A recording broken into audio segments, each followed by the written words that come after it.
Thanks everyone for joining us this morning or this afternoon, depending on where you are in Australia. Really appreciate you giving up your time today. We understand that it's a busy time, particularly for finance teams. There's a lot going on, so we really appreciate the half an hour, but we think you'll get a lot out of it. Just to kick things off, workflow and collaboration. This is the focus of today's webinar, and we'll show you some practical things that you can take away. But at the heart of it, it's really about how finance teams can better understand what is happening within the business, how you can get access to the right data, and how you can share this right across your organisation. If you think back just a few months ago, the world was a lot more predictable. You probably had a pretty clear idea of how your business was performing. You would have thought you knew what was going to happen in the next 12 months, what the next 12 months looked like, and what were the drivers of your business and levers that you could pull to make changes. But with the current environment, that's all changed, and it's changed quite quickly. Now more than ever, it's critical that you're getting your data, you're getting current data, you're engaging with all parts of the business, with your ops teams, your sales teams, so you can better understand what's happening in order for you to be able to effectively lead your business. So having a good workflow and a collaboration process in place is essential piece to achieving this, and that's what we're going to sort of take you through today. So my name's Jesse. I head up sort of business development here at Forest Grove. We also have Matthew Bowker. He's our delivery manager. He's been working with Forest Grove for about 10 years. Got a lot of experience working with a range of customers right across Australia. And Shaq. Shaq's come from a management accounting background. He's a qualified CPA, and he'll be taking you through the hands-on component of the webinar today. So just a little bit about Forest Grove before we sort of get into the sort of content of today. So Forest Grove, we've been around for about 16 years. We specialise in delivering budgeting, forecasting, financial planning and analysis, and broader data analytical services to a range of businesses across Australia. You can see some of our example customers there. And we've worked on a whole range of projects. So we've got a lot of experience in this space. We can take what we've learned from dealing with all these different customers, how they run their workforce and collaboration processes, and we can share some of that with you today. In terms of the agenda for the webinar, so Matt is going to start off with going through collaboration and forecasting and how you can improve your accuracy in forecasting, and then Shaq's going to take over with a hands-on demonstration and show you how you can build a collaborative forecasting process. Shaq's going to be using a tool called Profix. That's our sort of core tool that we use for working with customers to build these workflow processes, forecasting, budgeting solutions. And if you do like Profix, at the moment we're offering a free trial for 60 days. So at the end of it, if you did want to take some of this and apply it to your business, then you can contact me and we can set you up with a free trial and help you build some of these things. In terms of questions, we'll take questions at the end, but if you look, there's a Q&A box, so you can type in any questions as you go, and then I'll get back to it at the end of the content. So from there, I'll hand it over to Matt, and he can kick off the webinar for you. Thanks, Jesse. Thanks for that introduction, and welcome everybody. As Jesse said, my name is Matthew Bowker. I'm a delivery manager here at Forest Grove Technology. I've been working in corporate performance management for 10 years.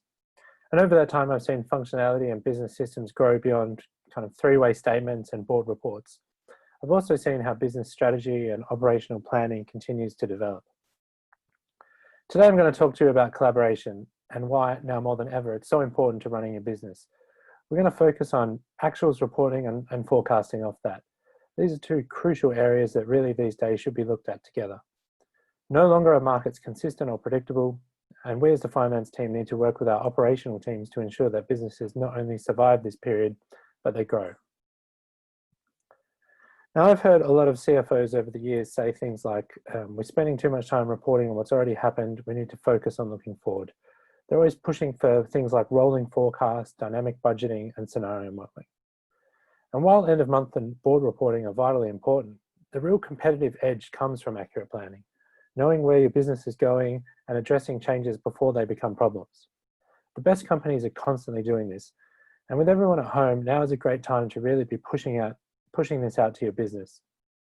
Working with those operational areas of the business, ensuring sales and production are on the same page as finance. There's no point in saying we need to produce and sell 100 air conditioners to stay in business if the production team is selling them by the 1,000 and sales has a target of 50. So how do we transition from static finance-focused planning and reporting to dynamic, comprehensive planning and analysis? The answer is, of course, through collaboration, ensuring that the most up-to-date information is in the hands of the most knowledgeable people. Everyone needs to understand the numbers and how they were generated. As a finance team, we need to be fostering faith in these numbers, creating better buy-in of the numbers and our operational plans.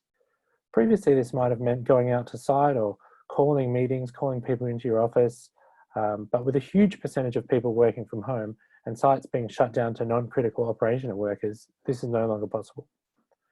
We have to work with the tools we have, and in some instances, we're leveraging new tools to do this.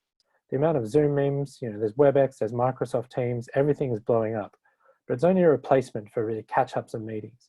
Collaboration allows us to simultaneously work with all areas of the business at the same time and get the most accurate forecasts. We're looking at using collaboration to continuously improve the finance function. Understanding why we reached last month's figures and how those assumptions can be improved or refined. Now, one of the keys is transparency. I often like to use examples from Forest Grove. We're a pretty simple company. We sell software and we sell consultancy. If our leadership team forecasts to make $1 million, our sales team needs to know how we're arriving at that number. Is that the amount of sales that we usually do? Has the market increased or decreased? Or has our marketing strategy been altered in some way? Otherwise, it's just a loose target. Transparency is really key for great forecasting, where the numbers have come from and how they've been worked out. Less information means less certainty for your business. Employees can never be certain if the goalposts are changing or if numbers are realistic. If the sales team knows that they're expected to make double the sales, but the marketing budget has doubled and the heavily requested features are being released into the cloud version, they can plan accordingly. If they're given targets with no other information, it's likely that they'll feel the targets are unfair or spend time trying to understand where the targets have come from, arguing the targets, rather than focusing on sales or adapting their strategy to take into account those new features. On the other side, it's important that the sales team is able to ensure that the head office has accurate numbers. If COVID-19 has meant that most companies have postponed their purchase orders until the next quarter, they need to ensure that their expectations can be managed. If we forecast to spend that $1 million on investments in marketing, new hires, other growth strategies, without the revenue to support it, we might be putting the company at jeopardy. Working with stakeholders, operations, and other parties is key to ensuring your business can thrive at this time. So now we have buy-in from the team, how can we use collaboration to improve accuracy of our forecasts? As I said earlier, collaboration isn't just Zoom meetings and funny backgrounds. It's working with the right people, improving the processes, and learning what market indicators are key to running your business. In the best case scenario, this means that data is automatically analyzed as soon as it becomes available. People with relevant insights about the business are involved in planning decisions and input this information as soon as it changes. This might mean that quarterly forecasting needs to be increased to monthly rolling forecasts for the next 6 to 12 months. And current data and trends need to be kept up to date and projections as accurate as they can be. Collaborative documents and tracking changes are great for this. This can be done with separate scenarios or working on live forecasts, tracking who changed the numbers, why, and what they've changed from. Other numbers constantly being revised in one direction or correlated to something that's more constant. Are some stakeholders more accurate than others in their assumptions? Constantly evaluating these in an ongoing collaborative method allows us to hone in on those high value assumptions. It also allows us to be dynamic in our forecasts. If the raw materials won't get through customs in time for the next production run, this needs to be factored into the forecast for manufacturing, for sales, and for other spending as quickly as possible. The marketing campaign on the new widgets is going to be the most effective if the sales team is ready to start selling those widgets straight away. One of the biggest challenges in accurate forecasting is the lack of communication between stakeholders. No one knows which assumptions have been incorporated, whether they're up to date, or which data is relevant. The result is incomplete information and potentially obsolete forecasts. This uncertainty leads to confusion and mistrust in the forecast.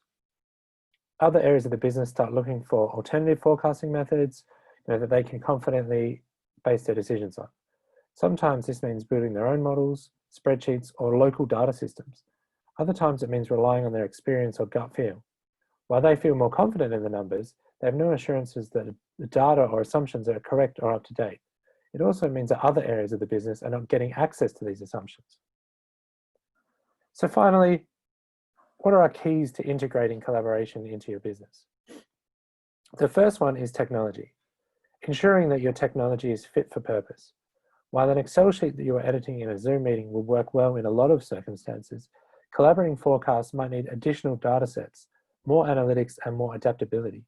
Being able to go back and look at trends or pivot the data across your areas of the business really adds value. The ability to combine data sets, track changes, do scenario modeling, see how things are changing is really powerful. The other thing is to increase awareness in your business. As Jesse said, our preference in tool is Profix because it allows for rapid scenario modeling, tracking changes, and data history, which allows us to track the forecast and how it's developing over time. But whatever tool you are using, try and extend the usage beyond cost center managers. Add more operational people to the tool. Work together to ensure all stakeholders are getting value from the forecast. With new users comes new awareness of what's possible and what's available, and the interest in collaborative forecasting will rapidly increase. If this collaboration is going to help them do their job better, you'll be surprised how quickly people start inquiring about it. This is really different to budgeting, and it's important to think about it as different to budgeting. Because budgeting, you're asking people to look ahead and itemize, what they're doing and making sure they're reaching a successful, number that the board can live with. We want in forecasting to be dynamic and accurate. As soon as new data sets come in, make them available and let users start to forecast what this means for the business. And finally, process. Everything is process improvement. Define what collaboration looks like in your business, let the users at it, and then collaboratively look at what worked and what didn't work, and continue to refine that process.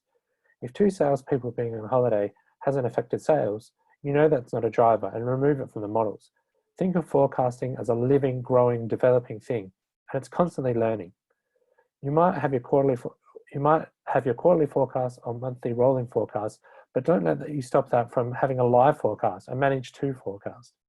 When you think of forecasting, it should be dynamic, comprehensive, and most of all, provide value to your business. Next up, Shaq is going to run you through how a tool like Profix can build a collaborative forecast into a really dynamic process.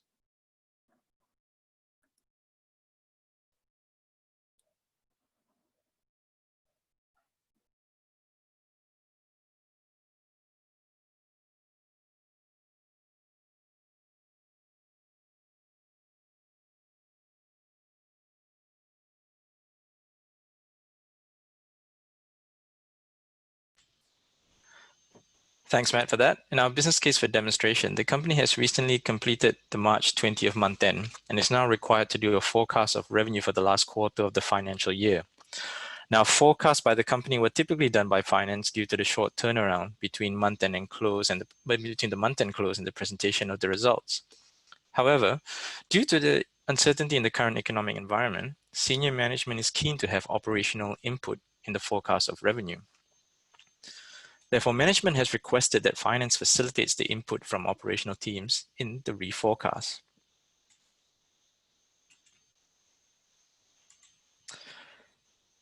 So what we're about to see in the business case is really a month-end close that's happened. And now we're doing a quarterly forecast with a collaborative effort from operations, a review of that forecast, and a subsequent approval of it. So what we'll do now is we'll just introduce you to the tool very quickly. Now we're going to be using Profix, as Jesse and Matt have mentioned earlier.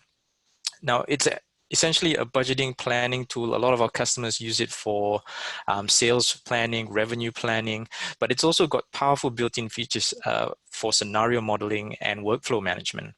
So we're going to go through, and it's also used quite often in reporting, analytics, as well as financial consolidations. So what we're going to go through here, and we're going to use the workflow manager within Profix to help us manage the collaborative workflow of the reforecasting process.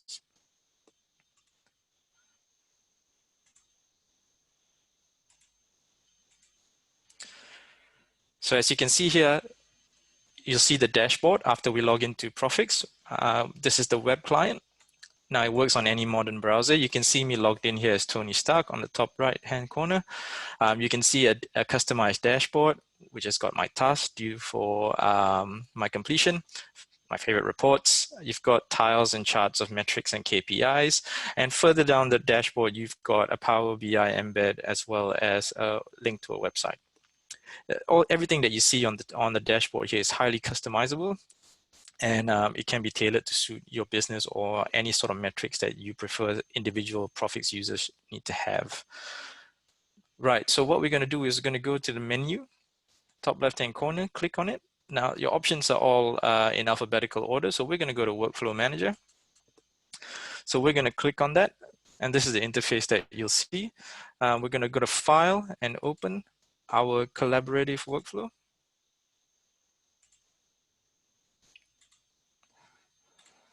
Just click that open. So it opens up by default, and this is what's called the list view, but we're just going to look at a flow chart because it's a little bit easier on the eyes. So we're talking about the finalization of the month-end processes and results, and that's been done. We've then repopulated our budgets into the last quarter of the financial year along with our actuals. So it'll be already on one template ready to go. And then that's going to be divvied out to the different operational managers, Darwin, Melbourne, and Sydney. So as you can see here, Sydney's already completed their forecast and have sent it for review. And Darwin and Melbourne, I've still yet to complete that. And we're just going to go and open up those templates in my tasks on the dashboard and then complete them. So just going back to my dashboard here, and let's have a look at the first task, the reminder of the Darwin template completion. So that's been assigned to me via Workflow Manager that you saw earlier. So now if we click on that, that will load. Right, so the template opens up in data entry mode. So you've got pages here on the left-hand side. It tells you that it is in data entry mode. And the pages option basically highlights the different dimensions that the template was used to build on. And in this case, we're talking about the civil and infrastructure division, location is Darwin, the local currency, the version that we are populating, and the time perspective option that we have here, which is month to date. So what we really want to focus on is Darwin.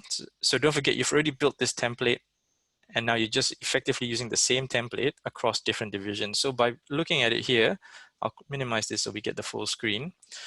So you've got your company logo, for example. You've got your chart of accounts on the left-hand side. So remember, we're only forecasting revenue and cost of revenue. You've got the name of the template, the division, the location, as well as the currency that it's in. And there's a summary report here, which I'll show you a little bit later. So you've got your first quarter, second quarter, third quarter actuals below. And then subsequently over here, you've got your last quarter split into the 3 months. You've got your totals column, you've got comments that you can input after you've done some changes, and you've got your chart of accounts, you've got your charts here, interactive charts that will change together with the figures that you input. Right, so in Profix, Profix has got a really handy tool for actually working through some of these changes, and we had to do quite a few of them for the reforecasting process. And for example, in this scenario, Darwin, we're just going to reduce our revenue by 40%.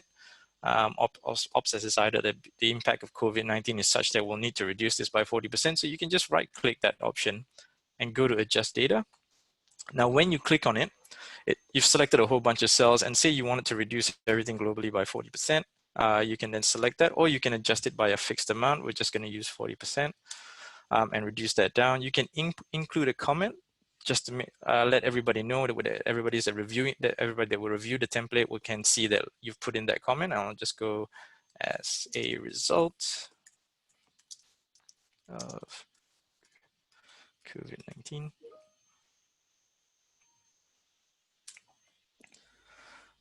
Right, and then if we move down the page, we can now see that impact for drivers. We've got some drivers that will factor into your labor and material costs. We've got some drivers here that will factor into your labor and material costs, and then you can just go and input some percentages here. And we're going to say, actually, we're going to reduce our labor component down to 9%. And we're going to increase our material component as a result of the volatile Australian dollar compared to the US dollar. So the US dollars, there's been a lot of volatility there, and because you buy your goods in USD, you're going to increase the materials by up to 40%. Here we go. And those numbers populate through. So there were formulas here, so that the moment you change the percentages, you can sort of use drivers to sort of build your forecasting process. And you can say due to COVID-19, due to currency volatility.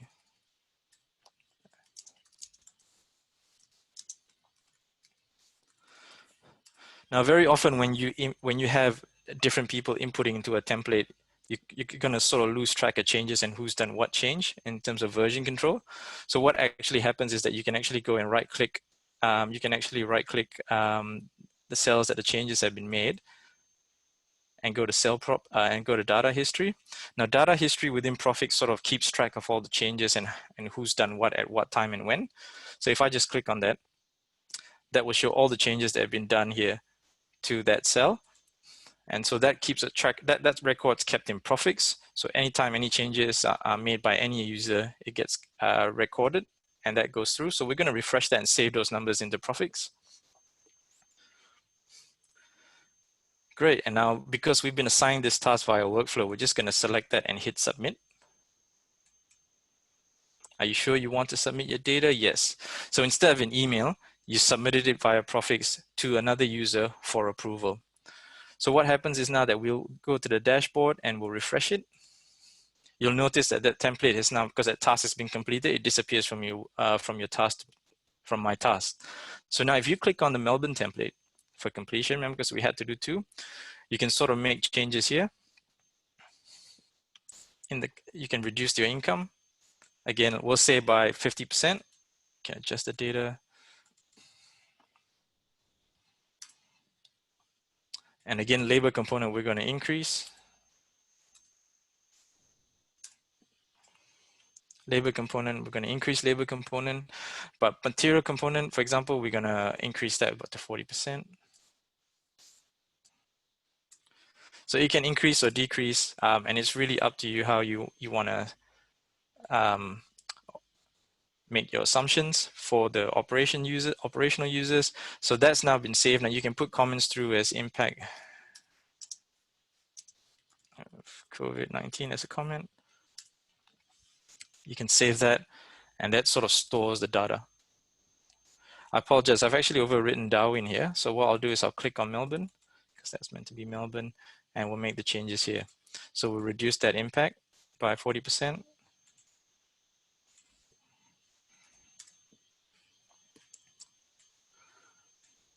Reduce our labor component here. And increase our material components.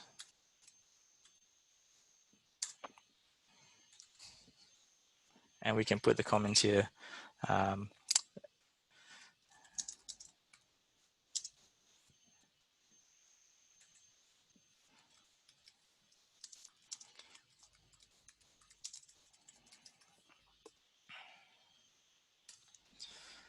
Once those comments are made, we can then refresh them, save them into Profix.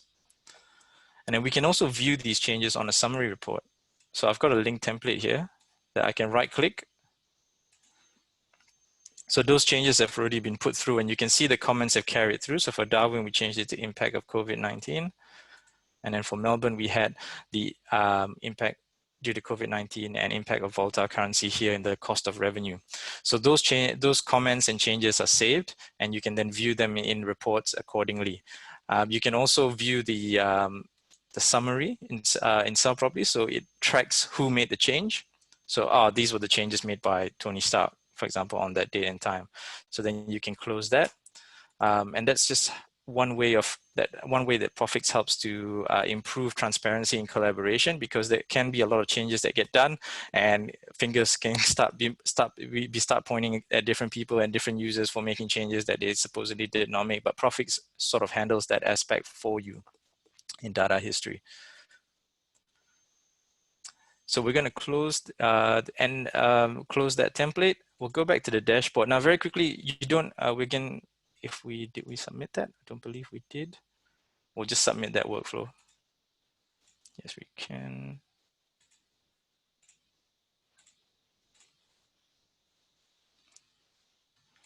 Here we go. We submitted that. That's gone through. Go back to the dashboard, refresh the change. And again, the task disappears because we've already submitted it. Now, typically, not everybody is going to be logged into Profix all the time. So if you're waiting for a template to come through, what Profix does is it can let you know via email. So what we can do, and typically how it will look like, is Profix will notify you via email. And this is how it will usually appear. So you'll have an automated email generated by Profix to inform you that a particular task has been completed and assigned to you for approval, and you can click on that link to sort of approve it. And how this looks like for the approver is that you can then go into, when they log in, they'll see tasks due for completion on their task for approval. So these templates will appear on their task. So as you can see, this user has got a different dashboard, and so that will flow through for the approver to click and review and approve, similar to how we did it here, and it will just disappear upon approval.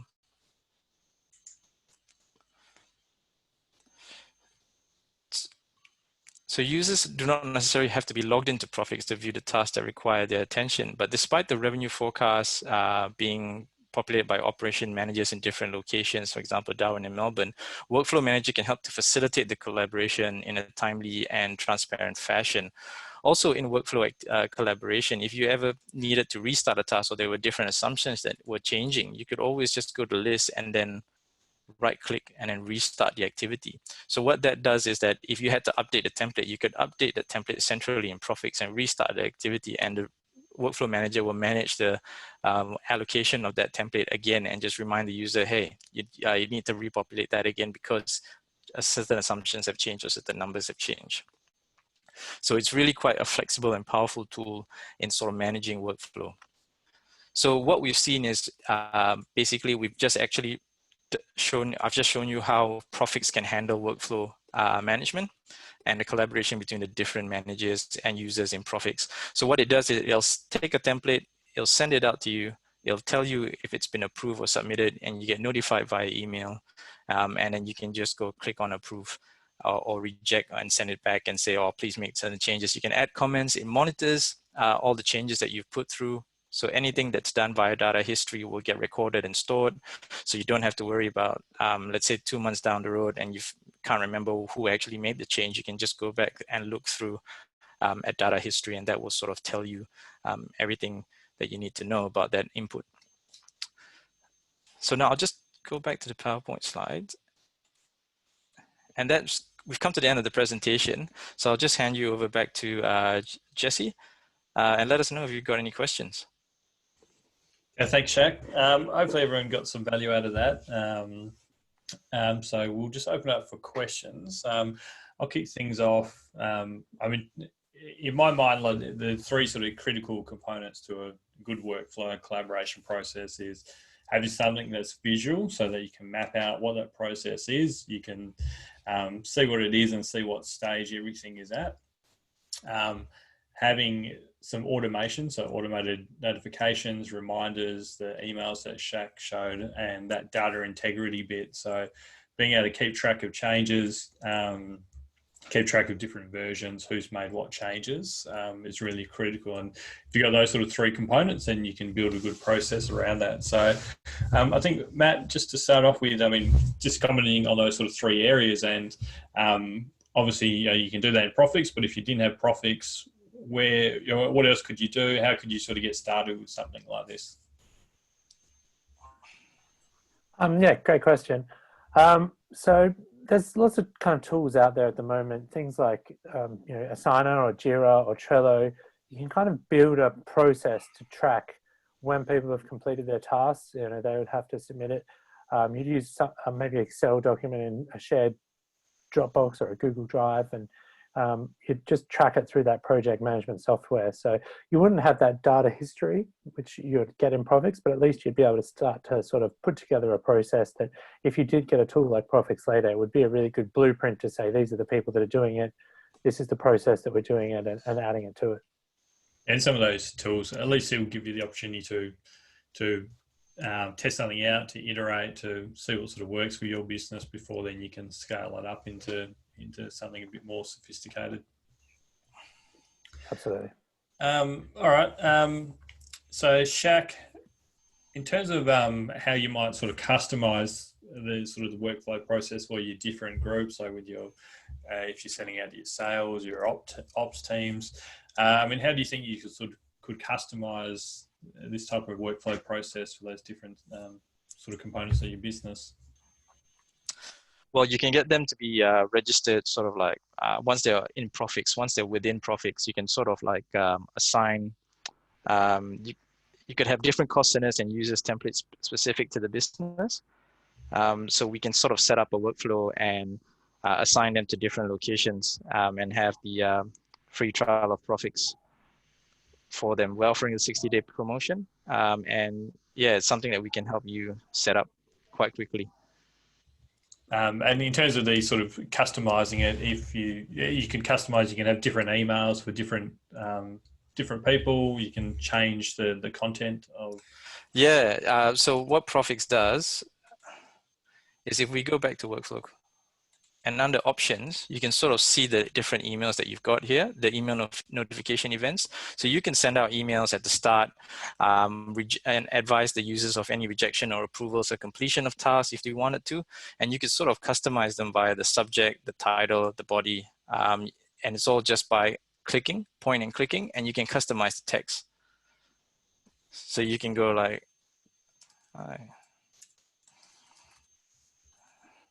so you can customize text that gets sent to the email. You can also sort of like, and then just select in the title, like, do you want the event name, the due date, or the task name? And in this case, we select the task name and task link. And so you can just click on that and then go through. And it's the same thing with the subject as well. So if it was a reforecasting process, you can use the event name, which is the event of the project, or you can just select the task name, which is the specific task or activity, which is either a reminder of Darwin template completion, for example. And that would be the heading in the subject. Okay, thanks. So we're slightly over time, so we'll sort of just wrap it up here. One last question though, if someone did want to go ahead with a free trial of Profix, can we give them a copy of this workflow, or how easily could we sort of help them get something set up and running for their business? So this has been sort of set up with the cost centers and templates specific to the business. So what we can do is because we're offering that 60-day free trial, we can sort of help you get set up with something equivalent, and we can design that pretty quickly. All right. Depending on how complex the needs of the business are. Okay. So yeah, if you did want to go ahead with something in Profix, then just reach out and let us know, and myself and Shaq will get in touch and we can help you set things up. But we've gone sort of 5 minutes over, so thanks for your time today. If you do have any other questions, you can contact us after this via email or give us a call. Happy to chat to you further about workflow, or if there was anything else that sort of took your interest as we're going through. If you have any other questions around any other sort of financial processes or systems, then we're happy to sort of talk to you about that as well. So again, thanks for giving up your time today. We hope you enjoyed it, and we'll look forward to talking to you again soon. Thanks.